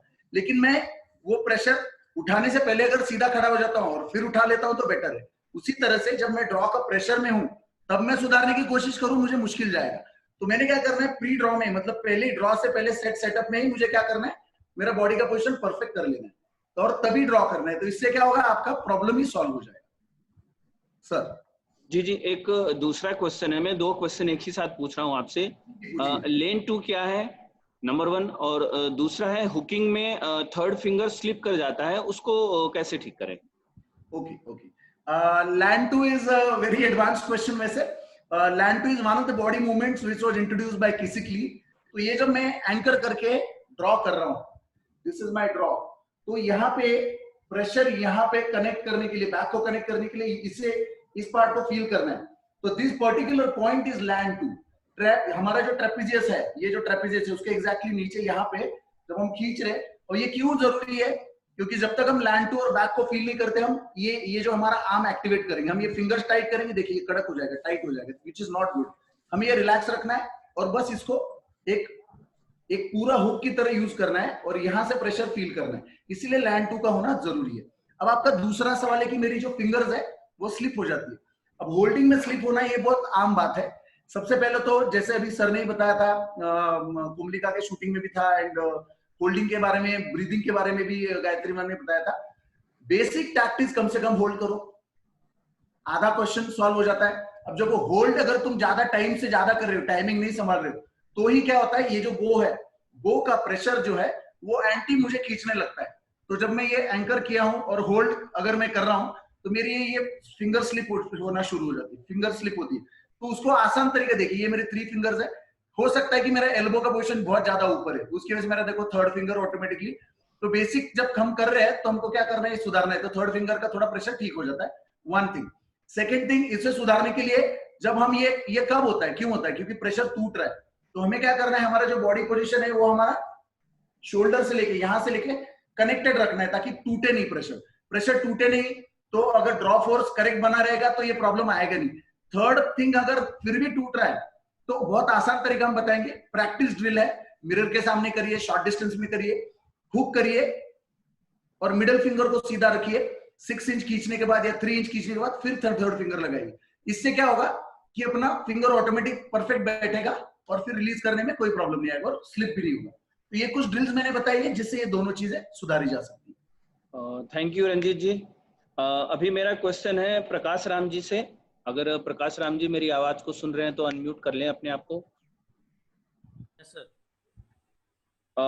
एक क्वेश्चन हमारा कल आया था, जो समय नहीं होने की वजह से हम उसको पिक नहीं कर पाए थे, कि इंडियन राउंड का लिम्स अगर क्रेक हो जाए तो हम उसको कैसे रिपेयर करें, उसके बारे में अगर कुछ बता पाए तो। बहुत ही बढ़िया क्वेश्चन है सर। एक्चुअली होता क्या है कि जनरली रिकर्व में अगर कोई लिम्ब टूटता है तो हम लोग सेम कॉन्डेंस सेम लेंथ का लिम्ब यूज कर लेते हैं, तो हमारा ग्रुपिंग में इफेक्ट नहीं पड़ता है। बट अगर हम इंडियन राउंड शूट कर रहे हैं और अच्छा चला रहे हैं, हमारा ग्रुपिंग अच्छा आ रहा है, हम अच्छा स्कोर कर रहे हैं, और उस समय अक्सर देखते हैं कि लिम्ब इंडियन राउंड के क्रैक कर जाते हैं। तो अगर उस समय अगर इंडियन राउंड के लिम्ब क्रैक कर जाते हैं और हम नया लिम्ब अगर सेट करते हैं तो हमारे एमअप में बहुत ज़्यादा बदलाव आ जाता है, क्योंकि इंडियन राउंड बेसिकली एमअप का ज़्यादातर उसमें रोल होता है, क्योंकि हम ज़्यादा एमअप करते हैं, अच्छा से अच्छा एमअप करते हैं, तो हमारा एरो बहुत क्लोज लगता है। तो जब भी लिम्ब टूट जाए तो बहुत सिंपल तरीका है कि आप पहले लिम्ब ना चेंज करें, पहले उस लिम्ब को रिपेयर करें। और रिपेयर करने के लिए बहुत सिंपल तरीका है कि जहाँ से भी लिम्ब क्रैक करता है, हम इस तरह के अब फेबिडाइट या एललाइट जो आते हैं, उसको से 2 ट्यूब होते हैं, इसको निकालने हैं और आपस में इसको मिलाने हैं, बहुत अच्छी तरीके से मिलाने हैं। मिलाने के बाद जब अच्छी तरह से मिल जाए तो जहाँ भी लिम्ब टूटा हुआ है, जैसे कि ये यहाँ लिम्ब क्रैक है, अब इस लिम्ब के टूटे हुए पार्ट पर ये दोनों जो हमने पेस्ट बनाया है, इस पेस्ट को वहाँ पे लगाएंगे अच्छी तरह से। लगाने के बाद स्ट्रिंग थ्रेड, कोशिश करेंगे कि स्ट्रिंग थ्रेड न्यू यूज ना करें, टूटे हुए स्ट्रिंग होंगे उस टूटे हुए स्ट्रिंग को खोल के उसके जो स्ट्रिंग थ्रेड है उसको निकालेंगे और बारीक थोड़ा उसको 2 भाग में बांट देंगे। और बांटने के बाद बारीकी से जहाँ पे हमने लाइट का पेस्ट लगाया है वहाँ पे उसको बारीकी से टूटे हुए पार्ट पे धीरे धीरे लपेटेंगे। इस तरह से लपेट के जो भाग टूटा है उससे थोड़ा सा ज़्यादा दोनों साइड लेंगे और उसे अच्छी तरह से लपेट के और फिर लाइट के पेस्ट को ऊपर से लगा देंगे। तब देखेंगे कि ये लगभग 5-6 घंटे 7 घंटे में ये सूख जाएगा अच्छी तरह से। जब ये सूख जाएगा और फिर जब इसको शूट करेंगे आप लगा के अपने बो पे, तो देखेंगे कि आपका जो एमअप था पहले से ज़्यादा वेरिएशन नहीं आया, कम से कम एमअप में चेंजिंग होंगे और आप आराम से अपने एरो को सेट कर सकेंगे। तो बेसिकली हमेशा ध्यान देंगे कि इंडियन राउंड में जब भी हो तो आप अपने लिम्ब का रिपेयर करें। अक्सर ऐसा होता है कि लिम्ब टूट जाते हैं, टूटते हैं तो उसको आप इजीली बना सकते हैं। धन्यवाद प्रकाश राम जी। हमारे साथ जुड़ चुके हैं, तो मैं सचदेव जी बिल्कुल बिल्कुल तो आई रिक्वेस्ट जयंत, आप हमारे टाटा अकेडमी में पिछले कई सालों से आप हैं, जुड़े हुए हैं, आप टाटा स्टील से जुड़े हैं, आपने बहुत ही मेडल जीते हैं लगातार लास्ट 20 सालों में। तो आप हम लोग दर्शकों को, जो हमारे आर्चर्स हैं, उनको काइंडली वो उनके लिए रोल मॉडल है, तो आप उनको बताएं कि आप फिजिकल, मेंटल और टेक्निकल में कैसे आप अपने को किस किस फंडामेंटल स्टेप पे ध्यान देते हैं, फिजिकली फिट रखते हैं अपने आप को, और मेंटली ट्रेनिंग क्यों इम्पोर्टेंट है अच्छे कंपटीशन में जीतने के लिए। तो जैन बताएं। गुड मॉर्निंग सभी को। मेरे ख्याल से आर्चरी एक ऐसा स्पोर्ट्स है जिसमें हमें पावर, टेक्निक, मेंटल तीनों हमें इसका परफेक्ट होना बहुत जरूरी होता है अगर हमें एक अच्छा लेवल पे अचीव करना होता है। तो अगर मेरे पास बॉडी में कंट्रोल नहीं होगा तो हम अच्छा से बो ड्रॉ कर नहीं पाएंगे, वो कंट्रोल नहीं हो पाएगा। जब हमारे पास वो कंट्रोल ही नहीं होगा तो हम मेंटली भी वो एफर्ट हम नहीं डाल पाएंगे। तो हमें तीनों का कॉम्बिनेशन रखना बहुत जरूरी होता है। तो बेसिक जो भी आर्चर्स शुरू करते हैं तो मेरे ख्याल से उनके लिए फिजिकल फिटनेस बहुत जरूरी होता है। उसके बाद जो बेसिक ट्रेनिंग आर्चरी का होता है उसके साथ में फिर मेंटल ट्रेनिंग। तो मैंने मेरा जैसे जो ट्रेनिंग यहाँ पे शुरू हुआ जमशेदपुर टाटा आर्चरी एकेडमी में, तो यहाँ का प्रोसेस भी सेम वैसे ही था। पहले हमें फिजिकल फिटनेस पे ज़्यादा फोकस कराया गया, उसके बाद फिर टेक्निक, उसके बाद फिर मेंटल जो भी ट्रेनिंग होता है। और ऐसा नहीं, ये जरूरी नहीं है कि सभी आर्चर्स के लिए सेम मेंटल ट्रेनिंग होना चाहिए, ये सबका अलग अलग हो सकता है।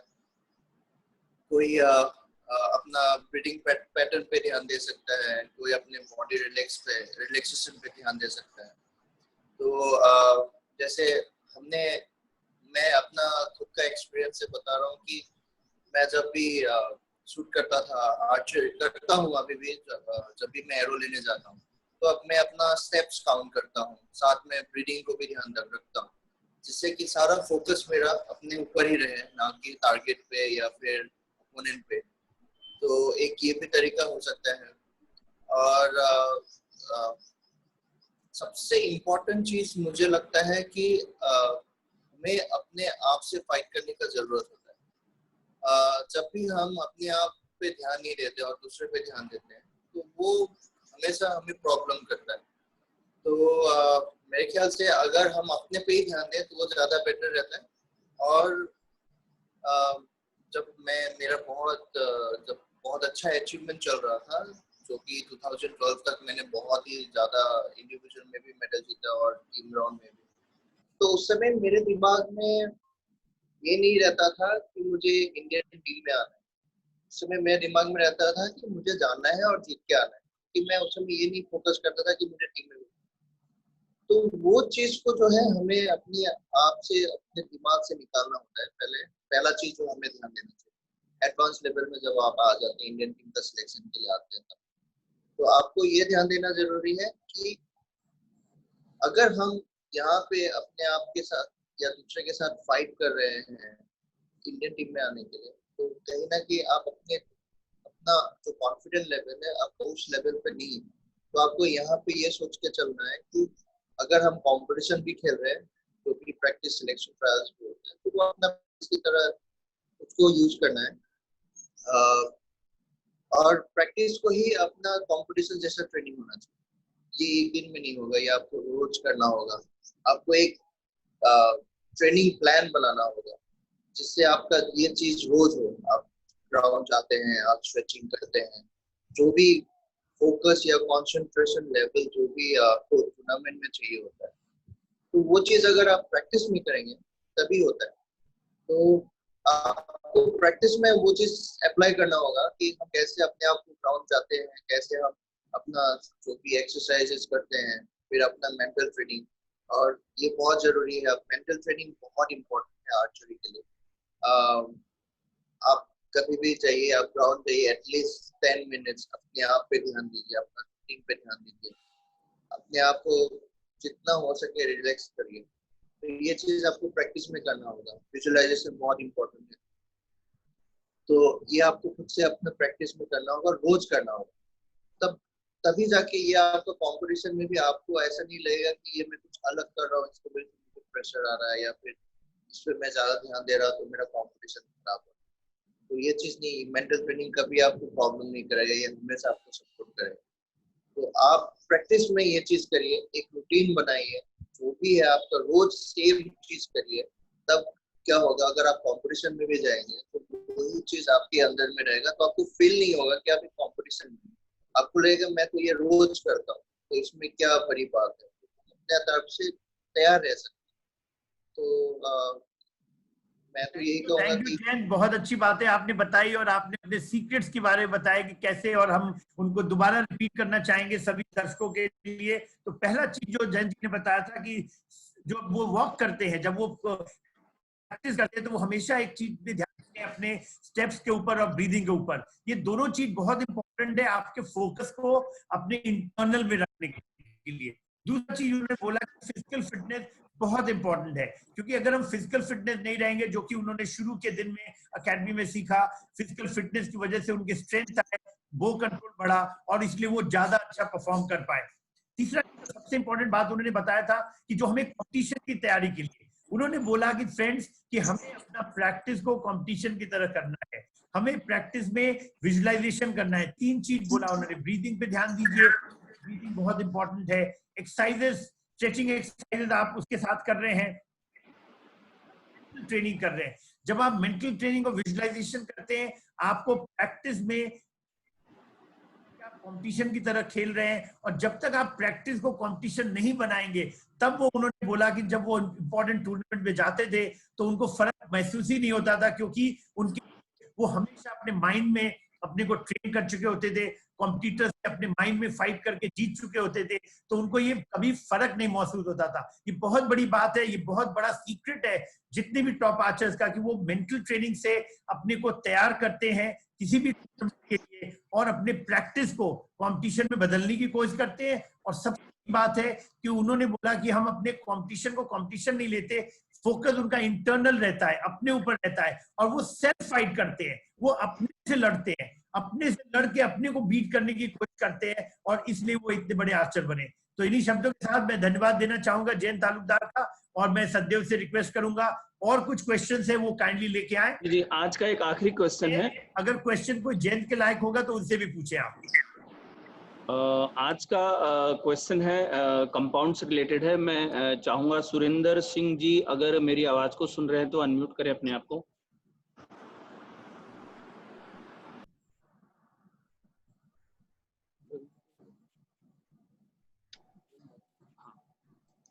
सुरेंद्र सिंह जी, अगर मेरी आवाज को सुन रहे हैं तो रिप्लाई दें।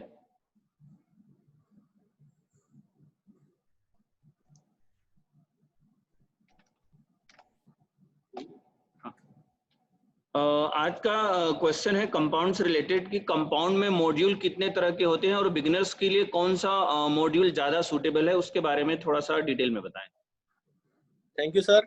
फर्स्ट ऑफ ऑल, मॉड्यूल है क्या एक्चुअली, कंपाउंड में मॉड्यूल क्यों यूज होता है? मॉड्यूल एक्चुअली ये है कि 65-75 हम बोलते हैं कि 65% आता है, 75 आता है, 80 आता है। तो मॉड्यूल है एक बो का, एक्चुअली जैसे हम एंकर पे आते हैं, फुल ड्रॉ पे आते हैं, तो जैसे 65% बोलते हैं, तो 65% जो बो का ड्रॉ वेट कम हो जाता है। और अगर हम 75 डालते हैं तो 75 इट मींस बो का ड्रॉ वेट है वो कम हो जाता है फुल ड्रॉ पे। और इसको 65-75 डालने से जो फर्क पड़ता है मैं आपको बताता हूँ क्या फर्क पड़ता है। ये एक्चुअली 65-75 डालने से क्या है, उसका जो ड्रॉ वेट कम हो जाता है बो का।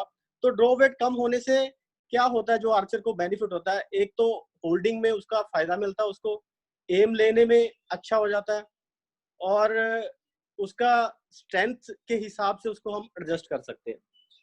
और ये डिपेंड करता है अलग अलग बो के हिसाब से। जैसे पीएससी में इसका जो मॉड्यूल्स हैं कई तरीके के आते हैं, 65 टू लेके हम 85 तक कर सकते हैं। हॉट में 65-75 दो प्रकार के ही होते हैं। और बाकी ये मॉड्यूल है जो आर्चर को किसी को देख के नहीं डालना चाहिए कि उसने 75 डाला तो मैं 75 चलाऊं। ये अपने स्ट्रेंथ के हिसाब से, मेन तो ये है स्ट्रेंथ के हिसाब से इसको एडजस्ट करना चाहिए। जिस आर्चर के अंदर जितनी स्ट्रेंथ है उस हिसाब से, अगर उसमें पावर अच्छी है तो वो 65 भी इजीली चला सकता है। अगर पावर थोड़ी सी लग रहा है कम है, एम नहीं रुक रहा या शिवर हो रही है बॉडी, तो फिर वो 70 से 75-80 तक जा सकता है। Thank you sir. Thank you Surendra ji. एक अभी हमारा एक लास्ट क्वेश्चन है, मैं अगर चाहूंगा आप उसको ले लें कि एक आर्चर ने पूछा है कि उसका बो हैंड का एल्बो बाहर की तरफ निकला रहता है, तो उसको कैसे ठीक करें? ये एक बिगिनर्स के लिए कॉमन प्रॉब्लम है कि एल्बो कंपाउंड में बाहर आ जाती है। जिस बच्चे ने इंडियन नाउन थोड़ा सा नहीं चलाया उसकी वजह से ये क्या होता है, ये जो यहाँ पे एल्बो का हमारा जॉइंट होता है ना, इसमें स्टार्टिंग में क्या होता है, गैप होता है। तो जैसी उसमें स्ट्रेंथ ज्यादा लगती है, जोर ज्यादा लगता है, तो ये खुल जाता है। खुलने के कारण ये घूम जाती है, ये ऐसे घूम जाती है, बाहर की तरफ आ जाती है। तब स्ट्रिंग हमारी हिट करती है इस जगह पे। सो इसको आप किसी भी जगह पे ग्रिप को लगा के इसको ट्विस्ट करना है, अंदर की तरफ ट्विस्ट करते रहो और फिर होल्डिंग भी इसको सिंगल हैंड पे करनी है, तो हमने नीचे की तरफ ट्विस्ट करके फिर होल्डिंग करनी है।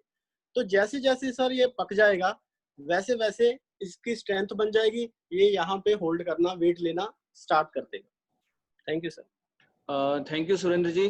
आज के हमारे क्वेश्चन खत्म हो गए। संजीवा सर अगर मेरी आवाज को सुन रहे हैं तो आए।